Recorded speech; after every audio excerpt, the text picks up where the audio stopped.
这是被无数恐怖爱好者多次提及的电影，据说根据全球10大恐怖禁书改编而成，其恐怖程度可想而知。强烈建议艾特你的大冤种朋友一起观看。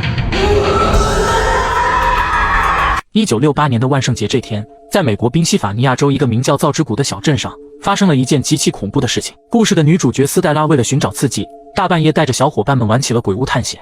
眼前的这座城堡始建于200多年前，后来几经辗转落到了贝洛斯家族手中。相传他们家族里有一个神秘的女孩，名叫莎拉，一直被囚禁在房间里不让出门。小镇上几乎没有人见过她的样子，但莎拉总会隔着墙壁给镇上的孩子们讲恐怖故事。然而没过多久，听过故事的孩子们全都离奇死亡，人们都以为这是来自于莎拉的诅咒，更是把她看成了女巫一样的存在。可就在警方赶来调查的前夕，莎拉竟然莫名用头发把自己吊死在了家里。更加诡异的是，莎拉死后不久，整个家族成员像是蒸发了似的一夜消失。自此这里成了远近闻名的凶宅，谁也不敢靠近。本以为一切都是拿来吓唬小孩子的故事，没想到黛拉竟然真的在房子里找到了一间密室。密室里蛛网丛生，破败不堪，唯有墙上的一扇窗户靠近地面，不难看出这里正是当年用来囚禁莎拉的房间。另一方面，两个男生激动地在城堡里四处乱窜，为了吓唬一下同伴，扎克突发奇想钻进了卧室的衣柜里，可他在里面待了很久，依然没有看到同伴的身影。扎克小心翼翼地推开柜门，没想到眼前的一幕彻底惊掉了他的下巴。原本破败不堪的卧室现在灯火通明，房间里还多出了一个奇怪的老妇人和一条狗。正在男孩诧异之际，老妇人竟然慢慢转头看向了他的方向，吓得扎克赶紧关闭了柜门。正在他惊魂未定之时，奇怪的是外面竟然又瞬间恢复了原貌。来不及解释太多，扎克急忙跑去楼下寻找斯黛拉两人。此时他一刻也不愿意再多待下去。Stella, let's go! Guys, you gotta see this! Come here! 两个男生看到密室也被惊得说不出话来，根本不敢想象传说里的一切竟然都是真的。斯黛拉在房间的角落里找到了一本书，而这本书的作者正是神秘的莎拉贝洛斯。 I can't believe it. It's your book of scary stories. 传闻这本书是用莎拉的鲜血写成，里面更是蕴藏着一股神秘的恐怖力量。扎克被吓得当即就要离开，没想到就在这时，原来是他们的死对头汤米。看几人夜探鬼屋，便偷偷跟了过来，趁他们不注意锁死了密室的入口，然后一脸嚣张地转身离去。众人都在忙着想办法怎么离开，唯有女主还沉浸在莎拉的恐怖故事之中。她被里面的故事吸引，看得如痴如醉，甚至妄想莎拉可以立即现身给她讲个故事。在他们没有察觉到的角落里，一大团黑影慢慢升腾而起。在斯黛拉的召唤下，黑影悄无声息来到了密室的门口，并帮助众人打开了房门。几个年轻人很快就为他们的无知付出了惨痛的代价。回到家里，斯黛拉第一时间打开了这本书，迫不及待想要看完里面的每一个故事。可她很快发现，最后一页的字迹还没有完全干透，仿佛是刚刚写上去的一样。然而更加诡异的是，这个故事的主人公也叫汤米。汤米这边刚刚回到家里，就被母亲安排去给邻居一家送鸡蛋。就在他去仓库里取鸡蛋的同时，一团巨大的黑影在空气中弥漫开来。为了节省时间，他选择抄近路过去。汤米提着鸡蛋穿过干枯的玉米田，农场中央立着一个丑陋的稻草人。汤米每次看到他都会忍不住踢上两脚，当然这次也不例外。汤米喝了点酒，踉跄着一路向前，竟然在不远处又看到了一个稻草人。可他明明记得农场里只有一个，怎么会凭空又多出来一个呢？汤米根本没当回事，继续向前。但诡异的是，前面竟然又一次出现了立着稻草人的杆子，而上面的稻草人却不知去了哪里。汤米的酒劲瞬间清醒了80%，不自觉地加快了自己的脚步。可没想到他刚一转头，稻草人竟然直接出现在了眼前。更加恐怖的是，下一秒，汤米看稻草人朝着自己走过来，被吓得爬起身来，扭头就跑。不料没跑出去几步，就被一把叉子绊倒在地。眼看稻草人离自己越来越近，汤米抄起叉子冲着稻草人狠狠刺了过去。可稻草人的身体怎么会惧怕这种伤害呢？转手就给汤米来了个透心凉。汤米硬撑着继续跑向家的方向，但他很快就发现了自己身体的变化，无数的干枯稻草不断地从体内涌出，就连四肢也慢慢变成了稻草人的模样。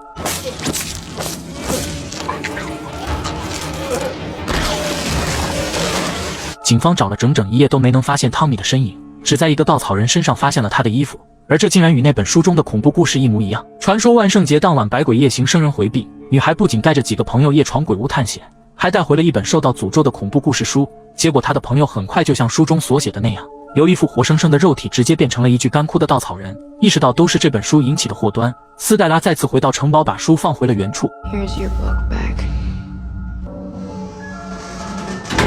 可万万没有想到，斯黛拉晚上回到家里，竟然又一次在卧室里发现了她的存在，仿佛是女孩的梦魇一般挥之不去。更加瘆人的是，书中的恐怖故事开启了新的篇章。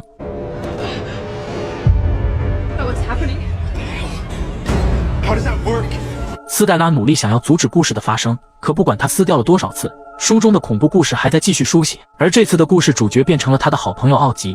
斯黛拉急忙拿起对讲机通知奥吉，此时奥吉正在与外出游玩的父母通电话，随后便从冰箱里取出了父母为他准备的炖肉晚餐。斯黛拉看完故事提醒他千万不要吃任何东西，可奥吉听完后压根没有当一回事，而后便把一大块肉递到了嘴里。但他很快就发现了不对劲，今天的炖肉味道特别奇怪，等他取出来一看，这竟然是一根即将腐烂的脚趾。奥吉当场被恶心的狂吐不止，紧接着家里就传来了一阵阴恻恻的声音，不断的重复着谁拿了我的脚趾。奥吉被吓得急忙躲进卧室锁死房门。几乎与此同时，走廊里出现了一具高大的恐怖干尸，正在拖着残缺不全的身体慢慢靠近。奥吉顺势躲到了床下，死死地盯着外面，大气都不敢喘一下。锁死的房门被缓缓打开，可似乎并没有进来什么东西。奥吉紧张地环顾四周，也没有发现任何异常。他小心翼翼地探出身子四处查看，可没想到就在这时，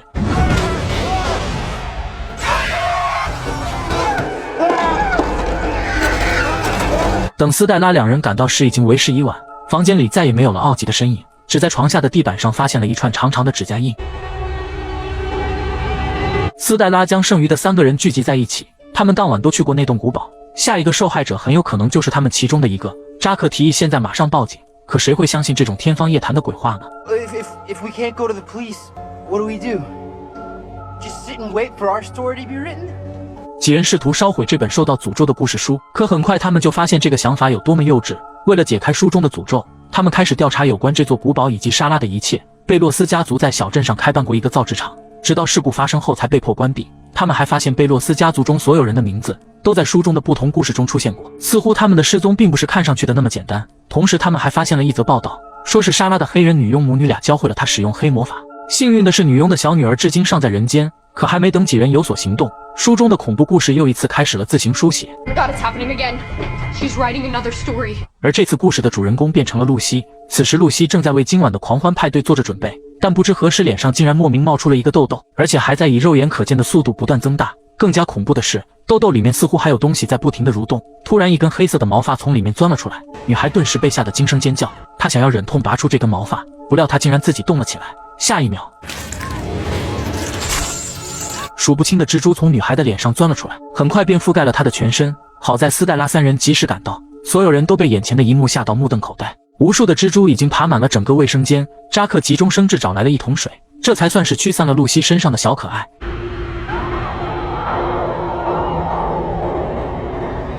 露西侥幸躲过一劫，被紧急送往了医院救治。可剩余的3个人依然身处危险之中，如果不能尽快破解书中的诅咒，他们随时都有被这本书写死的可能。3人千方百计找到了当年黑人女佣的女儿，现在她已经成了一个大半个身子入土的耄耋老人。但当她再次看到这本书时，依然非常激动，一眼就认出这是她当年送给莎拉的礼物。I feel so sorry for that girl sitting down there in the darkness. 老人并不承认黑魔法的存在，这本书是莎拉暗无天日的生活中唯一的光明，他们不应该去夺走一个人的精神世界。而后老人就神志不清说起了胡话，但他们还是从老人的女儿口中得到了一个重要信息：莎拉当年并不是死在了城堡中，而是吊死在了医院里。 Hospitals have records. Records of Sarah. Then what are we still doing here? Let's go. 这位3人接下来的调查指明了方向，可没想到他们刚刚来到医院，就又一次发生了意外。斯黛拉和雷蒙偷偷潜入医院档案室，留下扎克在外面守门。他们很快找到了莎拉的病历资料，一桩陈年旧事的真相慢慢浮出水面。原来莎拉患有严重的白化病，在当年被人们看作如同怪物一样的存在，本着家丑不可外扬的原则被锁进了地下室。小镇上孩子们的死更是与莎拉无关，而是因为贝洛斯家族造纸厂排放的污水中含有水银。为了转移大家的注意力，混淆视听，他们利用各种酷刑折磨莎拉，逼迫她给孩子们讲鬼故事，这才有了后来那些恐怖的传说。 No, it was the mercury from the mill. You poisoned the water. She didn't do it.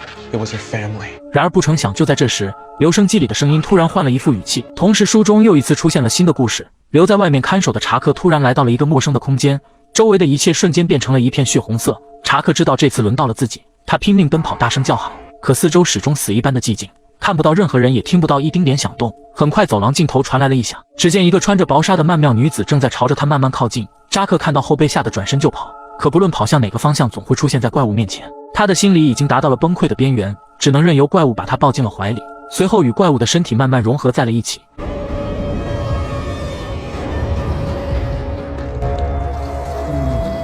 斯黛拉和雷蒙因为擅闯档案室被带到了警局，可警长根本不相信他们口中的天方夜谭，恐怖故事书能让一个大活人凭空消失，简直是警长从出生以来听过最大的一个笑话，甚至怀疑他们与汤米的失踪案有关。两人被暂时羁押在了拘留室，警长闲来无事翻看故事书，却发现里面竟然凭空多出来一个新的故事，而且笔记还没有彻底干透。 Who came up with all this sick stuff? Is this you, Stella? 就在这时，一声炸雷响起，警局里随即失去了照明，警犬也死死地盯着黑暗的角落里一动不动，仿佛是看到了什么可怕的东西。斯黛拉两人立马警觉了起来，一股不祥的预感油然而生。 Just tell me which name is in the book. Ramon. 下一秒，一颗头颅滚到了警长脚下，警长被吓得举枪便射，可接连开了几枪都没能伤其分毫。你才都是我看。紧接着，无数的残肢断臂从天而降，然后自动组合在一起，拼凑出一只丑陋的怪物。还没等警长来得及有所反应，下一秒就被怪物扭断了脖子。怪物冲进拘留室，朝着雷蒙走了过去，随后手脚并用攀附在铁笼上面，挤破脑袋想要进去解决掉雷蒙。好在关键时刻，斯黛拉从尸体上拿到了钥匙，就在怪物钻进笼子的前一秒，带着雷蒙逃了出去。接下来他们兵分两路，雷蒙开上警车负责引开怪物，而斯黛拉立即前往古堡寻找解决的办法。怪物紧随其后冲出了警局，跟着警车离去的方向追了过去。他手脚并用，速度极快，还没开出去多远就跳上了警车，拼尽全身的力气想要砸碎玻璃。雷蒙一个紧急刹车，把怪物挂在了车头，随后猛地调转方向，朝着大货车撞了过去。斯黛拉冲进古堡，歇斯底里的大声喊叫莎拉。他知道莎拉是被冤枉致死，也愿意帮助他洗脱背负了100多年的骂名，只希望莎拉可以就此停止继续杀戮。话刚说完，古堡中立马变了一幅景象，斯黛拉瞬间穿越回到了当年的场景，而他自己则化身成了传说中的莎拉，亲身体验到了莎拉当年的悲惨遭遇，最后被自己的家人无情地关进了密室之中。而这里正是斯黛拉发现故事书的那个房间。与此同时，雷蒙也跑进了这座城堡，不过奇怪的是，两人根本不在一个空间。雷蒙可以清晰地听到斯黛拉的哭喊声，可眼前依然是一副破败不堪的景象。怪物紧随其后跟到了这里，雷蒙只能在各个房间之中来回穿梭，躲避怪物的攻击。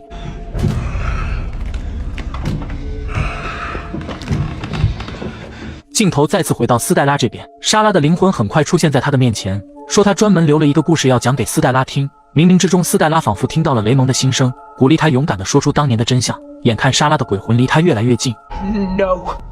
It's time that you hear a story, Sarah. You were a victim. Now you turned into a monster. 斯黛拉设身处地站在莎拉的角度，把她曾经遭遇的不公与凌辱一一道来。但那都是贝洛斯家族当年犯下的错，她不应该把这股愤恨转移到自己的朋友身上。同时，斯黛拉还向她保证，一定会把当年的真相公之于众，让所有人了解莎拉当年遭受的冤屈，还她一个清白之身。莎拉听后都不禁为之动容，她当即拿出一支笔递给斯黛拉，让她蘸着自己的血液把这个故事写出来。 Sarah Bellows was innocent. Their greed. I'll tell your story. 莎拉听完后决定放下心中的执念，在一声不甘的嘶吼中消散离去。与此同时，雷蒙身边的怪物也随之散架，周围的一切又都恢复了他最初该有的模样。回到现实的斯黛拉信守承诺，将莎拉的真实遭遇写成故事公之于众。尽管有很多人不相信她的真实性，但至少她为小镇的故事丰富了更多的情节。至于这其中的对与错，只能留给后人自己揣摩了。在黑暗中讲述的恐怖故事正片到此结束。